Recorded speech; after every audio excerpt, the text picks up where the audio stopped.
Hey friends, thanks for joining me. I'm definitely in the thick of a cold right now, so thanks for hanging in there with me. If my voice sounds a little different, I've repaired my nose makeup like 2 times already. But this video is really an eye tutorial because I was talking about this e.l.f. Truffle Squad in my last video. Lots of you guys liked the look and some of you wanted a tutorial using it. I kind of talked through it, but if you want to see the step-by-step, even though it's kind of my textbook strategy, that's totally cool. I'm happy to share that because it's a very all-purpose look, works for so many occasions, kind of cool tone, kind of eye enhancing, eye lifting. So if that's what you want, definitely watch for the tutorial. Meanwhile, I set aside everything I used on my face to tell you about it. That's all drugstore as well, and I've just, got some great stuff. Great stuff. I used my little Rimmel trifecta today. I do find with complexion stuff that a lot of times when you stay on brand, when you stick with that certain brand for, let's say, foundation, primer, concealer, or foundation, concealer, powder,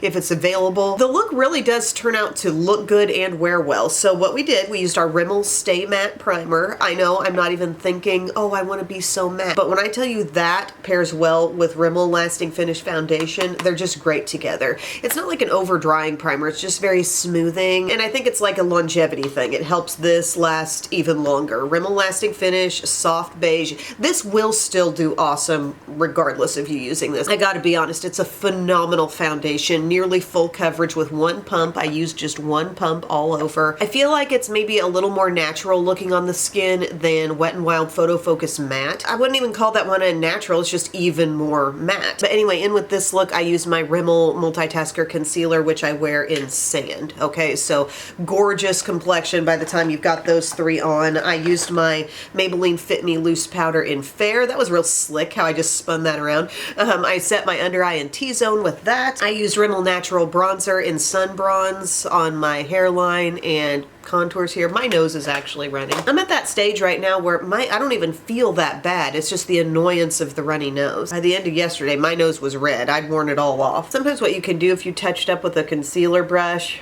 it might just have a little extra concealer on it and you can kind of like go over yourself that way with the bare minimum amount of product. For blush, I use this one from Catrice. It's the Blush Affair Duo in the Peach Passion shade. So this is one I think I've referred to it as more of a dusty rose.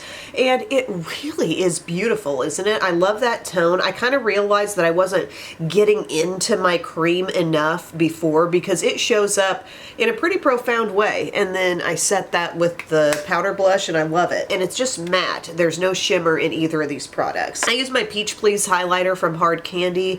I don't love this one. I think their Rose Gold highlighter is better, but just used a little bit of that. It can be a little flecky. Like I blended it out very intensively, very on purpose blending, and we're okay now. I set with my e.l.f. Power Grip Dewy Setting Spray. Just kind of trying to compare the effect I get from this to the L'Oreal 3 Second that really feels like hairspray in the face. Just seeing like if I don't feel like hairspray in the face every day, if I can get by. Like this did do pretty well for me last couple days. And then my brows, I used my CoverGirl Clean Fresh Brow little duo of products here. The Nano Pencil in Dark Brown, so good for a quick fill in. I can already tell you that's probably winning an Emily Award. And then I used the Brow Enhancer Gel Wax. So think of it like a cloudy gel that sort of volumizes your brows a bit more. It does hold them really well. Now I'm gonna put away and be all neat with it. Oh, I forget Rimmel Lasting Finish lives out here.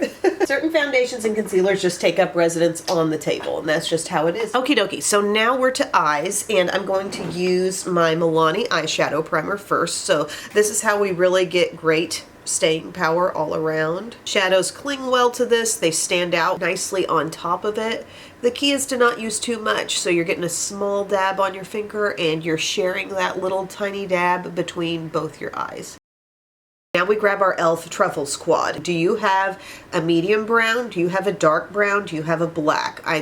Lots of palettes will be loaded with those. And then what they've also thrown in is this kind of deepened taupey silver. Really gives some nice shine. It's a nice texture that e.l.f. put in there. We're going to start with that lightest brown. It looks a little bit deep, but this can do your crease. This can be kind of your transition-y initial shade. Okay, so I'm going to take my crease brush, my usual one from Profusion, get in there, and we're going to start putting our brush first on the outside of the crease. That's kind of the key to making this slightly deeper transition-y shade work. is pay attention to where the brush first goes, because that's where the most product goes. So if you want to use a slightly deeper shade and use it as your set it up crease color, just think, well, I'm not going to swamp my innermost part of the corner with color. I'm going to start on the outer corner first and work it around, right? Yeah, it makes sense. There we go. Yeah, I didn't think I was going to get sick. I was in that phase where everybody else had gotten it, literally everyone in the house, and I was still going strong, and I thought, well, I guess this one's passed me by. And then, oh, is that a sore throat? No, I'm denying the sore throat. I was in sore throat denial for about a day. Actually, it might have been late Wednesday that I first felt it. So see what we're doing with that? Just back and forth motions. Totally workable, easy, soft crease. And now we're thinking about the fact that there's no shade for this purpose getting lighter than this. So I'm getting a light bit more on, even less than before. And I'm thinking about really getting soft with it, coming in here mid-crease and letting it come upward as much as I can let it, you know, as sheer as you can take it, because we don't have any extra shade to help us on that front.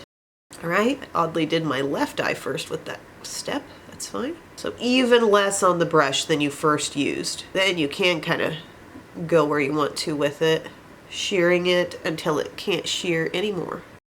I have to tell you guys, I had such a good parent-teacher conference for Rhett last week, and I was worried. I know he's a little sweet pea. I enjoy him to pieces, and he's an angel, but I just simply had not had him, other than Sunday school, hadn't had him in the classroom environment yet. And I just thought, you know, I'm not sure how this is going to go. I'm just not sure. You know, he's a boy. He's a different temperament than the girls. He's just a different vibe altogether. Like, he doesn't really care to be a good colorer. They were probably coloring inside the lines, you know, like there are things he doesn't care about, but yet he's maybe way into some of the active things they do more than they were. And all I know is he's always eager to go every day. It's never a wonderment like, is he gonna pull at my leg? Is he gonna be reluctant to go inside? He's always running in the door, happy to go. And that's been a real blessing, because with Belle, I totally experienced the opposite of that. And by the way, she is now 10 and she could not be a more school-loving kid. So just because they're being like that in pre-K does not mean that's how they're going to be forever, parents. Anybody dealing with it now? Okay, I've spent forever with that shadow, getting it blended, and I think I'm happy with it. But also, one of the things I wondered with him was, will he share what he knows with the teacher? Because, for example, all over the summer, we worked on letters, letter sounds, lowercase, uppercase, numbers, and all these different things. And when he was screened for pre-K, he didn't even offer them that. Like, they were under the impression, like, he doesn't know any of this stuff. When they were asking for stuff, I don't think he was giving it out, okay? I think he was probably completely distracted by everything going on in the room, and it didn't go well. And so we worked on it a lot over the summer. And when she was like, he knows all of this material, and it was all like checked off down these lines, I'm like, oh, you know, like didn't mean so much to me that he knew all the material. It meant a lot to me that he was willing to express that knowledge to somebody other than me, you know? But when they said he's so happy to be here, he's so kind, they told me about all the things he likes to do and just little sweet things. And like, I was just hoping he was not making their lives miserable. Teachers, like, I'm like, he listens? Oh, okay. I remembered saying that during Belle's conference too, her first conference going into pre-K. I had no idea what to expect. I'm like, she listens to you? But I just left the place with my mouth hanging open. Like, I learned completely new things about this individual who I live with and take care of day in and day out. Like, it was crazy. I was very pleasantly surprised. Okay, we're going into the dark brown now. Flat brush. And this, we begin taking over half of our lid. It's nicely pigmented and it's gonna go on evenly and it's gonna be pretty cool. There's zero warmth in this brown, really. One thing I'm making sure to do with this flat brush is really reach my crease with it. So I'm not just patting on the lid, I am reaching the crease. I am touching the crease with the tip of the brush. Got that? You could also flip your brush around a little bit, but I'm not even being that fancy with it. I'm just pat it, make sure you're touching the crease. That's the instruction. Oops, I accidentally hit a little bit above the crease there on that side, but that's okay because we're going to be blending. I say really get it over half the lid because you want something for that shimmer to kind of overlap with and merge with and play with. So go maybe a little further than you might naturally think you're going to go with this color. And then we're gonna take a small brush, small pointed brush, and get a little bit of that product on and get a little bit of this one, okay? We're being an artist here. We're going between two. And let's start here. We're gonna take that in the crease. Yes, the blend of the two shades. And I'm swirling at and above the crease. Look at the softening that is taking place. Deepening, softening. Really thinking about shape right now because I do want it to be lifted at the outer corner somewhat. So we're kind of pulling up in that direction. We've got that imaginary line in mind that goes from the corner of your eye to the tip of your brow. And we're thinking about not dropping below that with any of our blending. It's a minimal amount that I'm getting on the brush. Boop, boop. Just a couple dabs in each. First, it's going to the crease. Then you initiate those circular blends and raise it up everywhere surrounding that dark brown, and think about shaping. Think about shaping it up and out a little bit more. It's really easy, but you might not have thought to like actually combine those two shades because they make a really nice little in-betweener. All right, see where we're at now? Very good, very good. It's all soft, it's all brown. If you wanted to stop here, you could come inward with either the lighter of the two browns, and it would be kind of a smudgy, smoky brown look, or this right in here. But I want to show you how I incorporate the black. A little black. She's very black, okay? Just the outer corner with it. Don't overlap all your brown. Just hit outer corner. This is where I really will on purpose flip that brush. See that little bit of black? And you can do this in so many palettes. You don't have to run out and grab truffles from e.l.f., although it's a very affordable option. Think about any palette you have that has dark brown and black. The layering of the two creates a very easy merge and very easy lift without really having to do a lot with an eyeliner to get there with it, you know? Flipping brush. So it was applying here, flip it, apply it here. Not blended yet. I'm not even putting anything else on my little Profusion small pointed. I'm just gonna hit it with my little swirly gigs. Just let her blend. Just keep with the shape, okay? Keep in mind, we're not dropping this. It's not dropping down below the imaginary line. It's giving us lift. I think I referenced in the video where I was recommending this product, it's giving us the effect of false eyelash type of lift. I think I'm going a little more dramatic with it right now than I did in that video, but from a distance, it's putting lift in that spot where lashes would give it to us. It's coming above the crease line. Very important, guys. It's coming above the crease line and generating that lift. And if you're like, okay, that looks pretty good, but could it be more blended? Probably. Take your original crease brush. Her only job was putting on the medium brownish color and just go over edges with that. If you wanted to keep this matte but still have some brightness right in here, you could just like put a face powder there, you know, no big whoop. But I am going to use this shimmer because I like the shimmer, I like the texture of it all. Smaller flat brush or the last one you used, just clean it off. Because remember, she just used black. Just come to the center of the lid. So she's just starting to overlap where the brown went. Like, this is a little special occasion look right here. Or this is everyday. It just depends on what you like. But I could see this look going night out on the town really well. I'll live vicariously through your nights out on the town. Two more easy steps for this look outside of mascara. I mentioned these shadow sticks and how valuable these are for just achieving ultimate staying power with your look. This is Pony from Hard Candy. It's their shadow stick. If it's a cooler look, I like to pull in Pony. If it's a warmer look, grab for Cold Brew. It's more bronzy. We're running it along the lower lash line. Okay? It won't move. I'm not going to set this because it sets itself. It dries down. It just frames the eye. It makes the whole situation more complete and merges in with the tones so beautifully.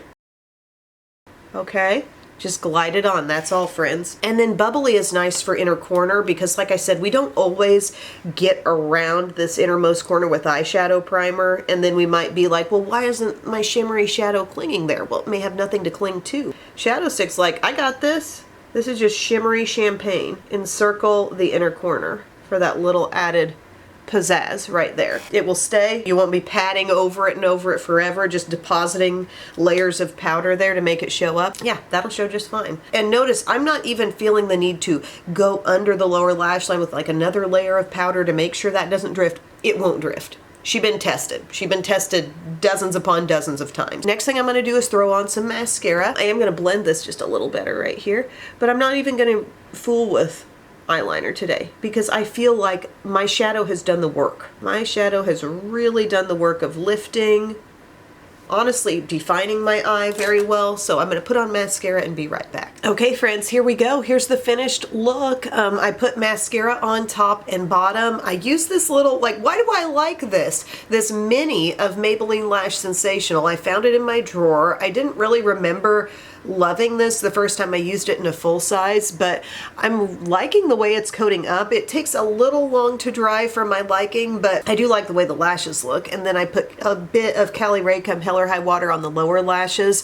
Although I will say I've been feeling a little bit more like lower lash optional with it. I can be so content with just seeing that shadow stick looking so natural, so smudgy, so like can't really put your finger on the definition that's on the lower lash line. I don't always feel like I need to put mascara down there, but I amped up my blush just a little bit more because when you're under the weather, go with more blush. Or when you're just fine, go with more blush. But just a little bit more of the powder blush on top. And then my lip combo today is Milani Nude Entrance. So that's the overall color you're seeing. And then I topped it off with the Lifter Gloss in Moon. And I think it's absolutely lovely. And here's the thing with Moon. Moon is this color that so nicely coordinates with the liner shade, but also it's got shimmer. Quite a bit of shimmer, really. So it's giving you that two-pronged shine. That's just shiny because it's gloss, but then next level shiny because it's got shimmer in it. So yeah, could you see this for a special occasion? Could you see this for just any day of the week? For sure. Hair was just washed last night and slept on, and